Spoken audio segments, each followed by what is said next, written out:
Muito bem, há 20 anos a Sulgás distribui e comercializa o gás natural, uma alternativa energética mais econômica, mais sustentável, mais prática e segura. E a Sulgás patrocina aqui o comentário de Luiz Costa. Vamos acompanhar.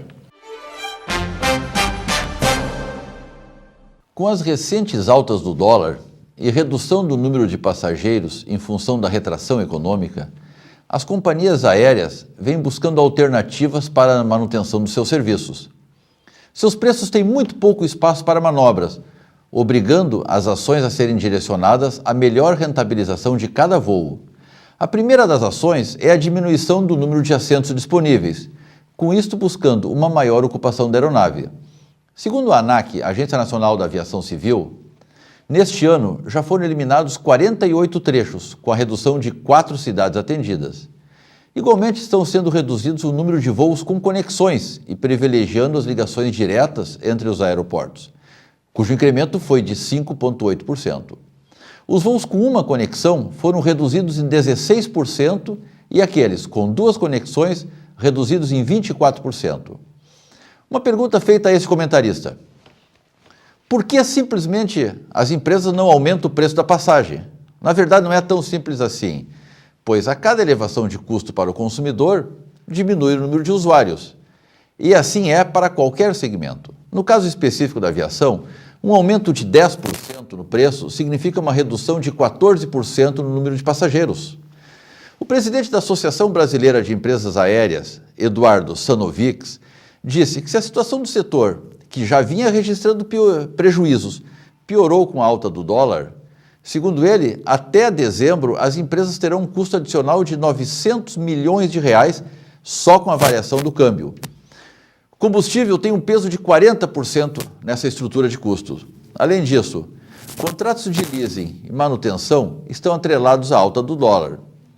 Se o emprego continua pleno, o turismo interno associa-se à redução do número de passageiros, tendo como principais motivos o aumento do endividamento familiar e a desconfiança sobre a política econômica. Nós, consumidores, precisamos estar atentos ao cenário econômico, estar atento aos movimentos, antever quando possível e agir com muita cautela. Aliás, cautela e caldo de galinha não faz mal a ninguém. Também não podemos parar com a atividade econômica do país. Portanto, consuma. Consuma com cautela, com cuidado, com planejamento. Economia é uma roda que precisa ser alimentada em 3 pontos principais: confiança, produção e consumo. Nos vemos na próxima semana. Seja o chefe que você gostaria de ter. Está aqui, né? O livro, capa muito bonita, por sinal, João Pieroto, que nos visita nesse programa de hoje. João, boa tarde, Silvio. Como vai? O programa está, Carlos Alberto Manzoli, rico prazer em tê-lo. Prazer em receber aqui, João. Um abraço. João, seja o chefe que você gostaria de ter. Qual foi o estopim que deu a ideia de escrever um livro desse? Se tu não tivesse o chefe que tu gostaria de ter, não fosse o chefe que gostaria de ser. Na verdade, eu penso que eu fui o chefe que eu gostaria de ter. Sim. Eu não poderia pensar numa coisa e escrever outra, né? Claro. Então, a minha experiência administrativa aí de muitos anos como administrador de empresas e de gente, né? Porque eu só administrei 2 empresas em toda a minha carreira profissional. Foram quais são as empresas? Pode dizer? Posso dizer, sim, a empresa de Canoas, uma empresa de transporte de produtos perigosos. Foram quase 30 anos numa única empresa, né? Só trabalhando com carga perigosa, carga líquida. Hoje essa longevidade numa mesma empresa é difícil, né? É muito difícil, é muito difícil. Aqui no Rio Grande do Sul mesmo, todas as empresas, e quando eu falo empresas, eu falo na área que eu trabalhei bastante tempo, transporte rodoviário de cargas, ela sempre teve uma sua origem familiar. Ela começou de uma origem familiar de 1 caminhão, 2 caminhões, assim foi indo, aí passa para o filho. Isso não existe mais hoje. Tanto é que hoje nós podemos contar nos dedos quantas empresas familiares, de origem familiar e com administração familiar, elas estão sendo um projeto de extinção. Os pais não querem mais que os filhos trabalhem com o transporte. Por que isso? Porque o mercado está muito difícil, há muitos problemas de ordem de capacidade de administrar uma empresa de transporte. Mesmo aqueles empresários de sucesso no ramo? Mesmo aqueles empresários de sucesso.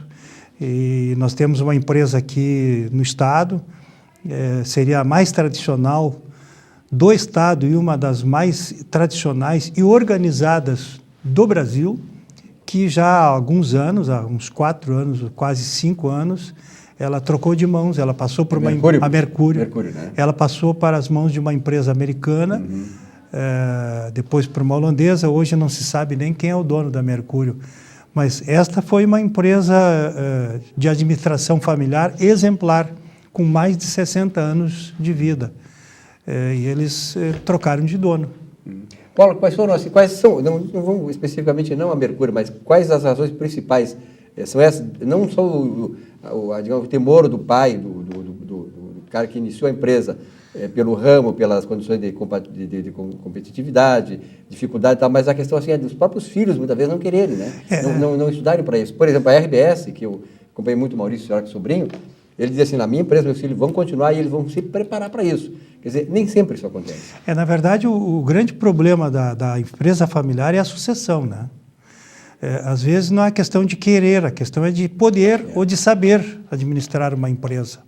Porque o transporte rodoviário de carga é como qualquer outra empresa, qualquer outra organização. Antes de querer, precisa saber administrar. Então, eu posso querer administrar uma empresa, mas eu não tenho capacidade profissional ou técnica para administrar essa empresa. E aí, da segunda geração, passa, mas na terceira não passa. Por que não passa na terceira geração, Rico? Porque a terceira geração ela tem um outro conceito de valores com relação ao que ele tem que fazer, ao que ele precisa fazer e o resultado que ele precisa ter de toda essa administração.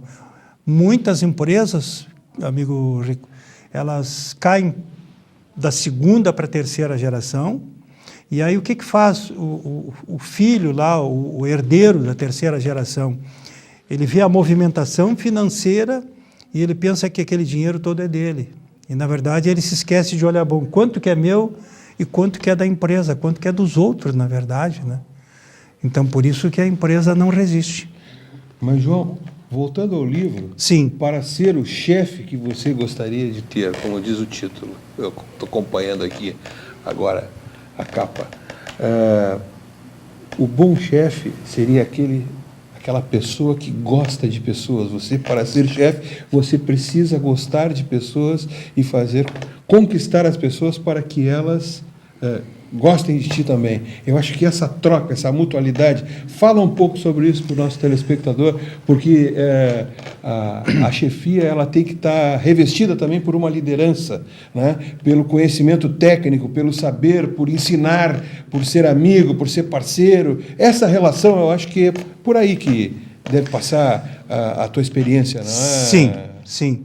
A minha vontade de escrever o livro, a primeira delas foi deixar, vou falar uma palavra aqui que nem sei se é a mais correta, de deixar como herança alguma das minhas contribuições, né, ou a minha contribuição do jeito que eu administrei as empresas, e modéstia à parte, mas eu acho que eu fui bem sucedido, porque eu tive muito mais acertos do que erros. Não dito por mim, porque eu não tenho essa vaidade toda. O próprio sucesso da empresa Exatamente. É a prova disso. Isso foi o primeiro motivo. O segundo motivo que me levou a me dedicar a escrever essas 100 páginas e colocando a minha experiência no papel foi que, após 1990, com a globalização, o conceito de administração ele começou a mudar. O mercado começou a ser mais exigente, as pessoas são mais exigentes, e o Brasil, para nossa satisfação, isso é uma coisa boa que está acontecendo, ele tem uma carência em todas as áreas de pessoas, de profissionais capacitados. Qualquer empresa hoje que você bater na porta, está com o quadro completo, ele vai dizer sempre que tem vaga para pessoas capacitadas. E por que tem isso? Porque o mercado está favorável. Por outro lado, na área de transporte, onde eu conheço números e conheço bem o sistema, tá? Nós temos uma carência no país de mais de 120 mil motoristas por ano. Só da entrada de veículos novos. Tá? Aí nós não vamos considerar quem se aposenta, quem desiste, quem morre, quem fica inválido, enfim, por uma série de razões, Troca eles de deixam profissão. troca de profissão. Tocaste num ponto muito importante, Rico. Troca de profissão. Hoje o funcionário, por exemplo, motorista de ônibus, de caminhão, migra para o motorista de ônibus. Por que que ele faz isso? Porque o caminhão tem que trabalhar 8, 10 horas por dia e o ônibus trabalha 6. O motorista de ônibus trabalha de gravata, não carrega caixa, não tem ninguém, ele tem sempre o veículo à sua disposição. É mais fácil o serviço de motorista de ônibus. É mais leve. Mais leve, Mais confortável. mais com horário de trabalho definido, né? Já o motorista de caminhão de longa distância, eu estou falando interestadual, tanto para ônibus quanto para carga, ele não tem esse horário definido. Uns levantam 5 horas da manhã e viajam até às 5 da tarde.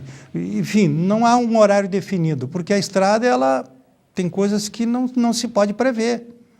Então, o que acontece? A migração hoje pelo salário, por exemplo, tá? Tem muito motorista que deixa de ser motorista de caminhão ou de outras áreas para ser servente de hotel, garçom de hotel, outras atividades que pagam melhor e exigem menos. E aí o que eu faço? Eu penso que cada empresa hoje ela precisa ter no seu corpo administrativo um RH muito eficiente para manter os seus funcionários. Porque hoje é difícil manter os funcionários que tem e muito mais difícil é você captar no mercado os funcionários que você precisa.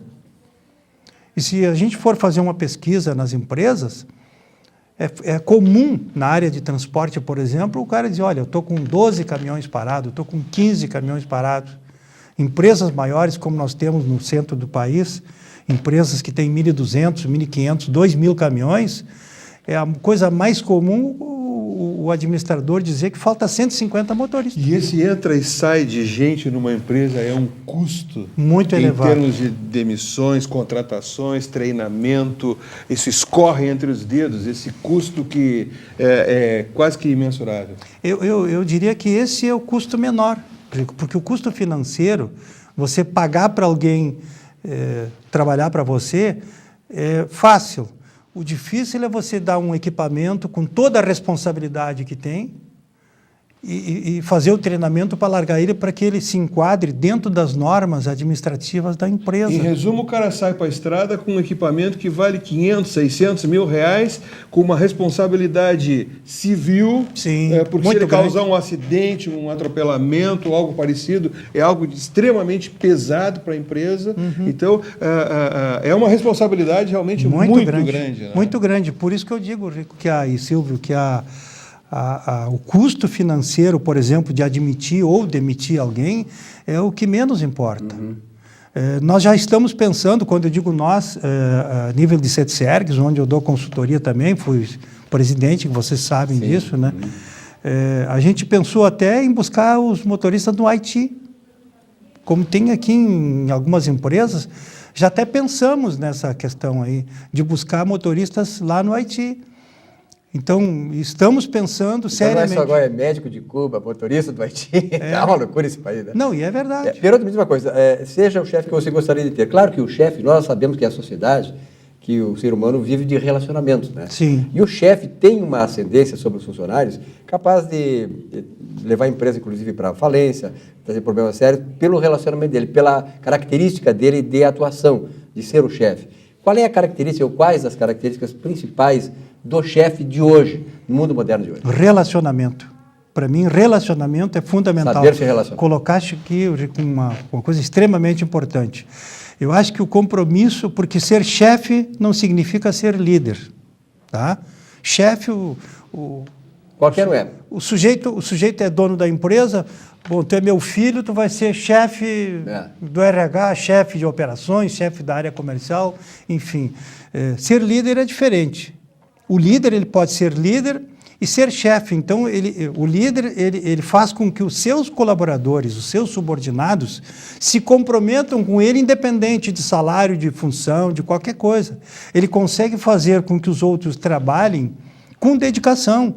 Porque tudo que a gente quer, em qualquer área de serviço, por mais simples que ela seja, até mais complexa, o que se exige quando se paga alguém é o retorno, é o compromisso do retorno daquilo que você pretende.